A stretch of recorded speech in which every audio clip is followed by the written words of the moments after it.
In Ireland, there was a state of civil war in effect where 3,600 people were murdered. There was a corrupt state, corrupt government, corrupt church, and a zero economy. So it expresses itself in the rage of the Boomtown Rats.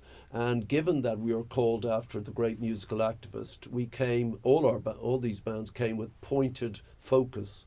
And we then set about making a series of records which became hits, which of course helped to change the country a bit, helped to change music.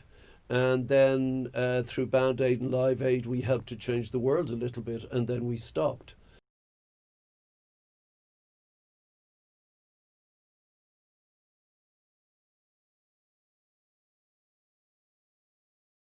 Your life kind of changed with Band Aid and then Live Aid, Yes. and you became a very different, and I don't mean this in a negative way, but you did become a very different type of celebrity. I became Saint Bob. Yes. How did that affect you? I hated it. It became impossible.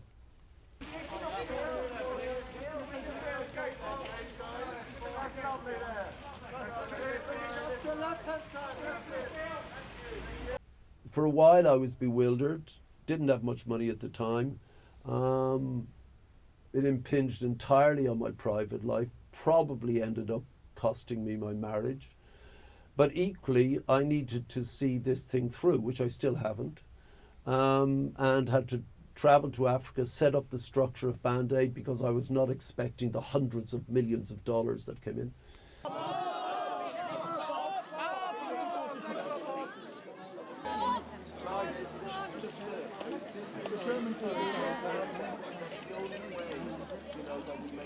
It wasn't because of my superior musical excellence like Elvis or the Beatles. Something other that affected, billions of people made me the man of the hour.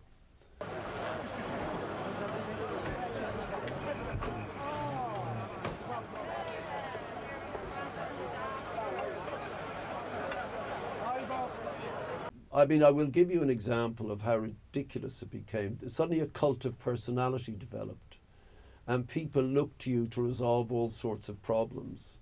And I would walk down a street, and some old ladies, let's say, would be coming towards me, and they'd go like this when they saw me, because now they had seen me on TV and they had helped me in what I wanted to do, so they felt they were part of me, or I belonged to them or something.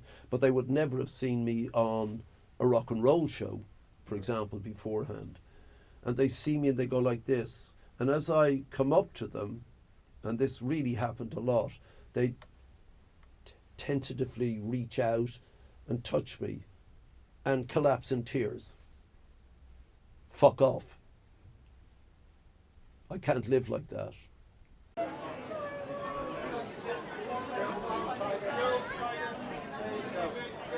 I wasn't allowed to go back to my job.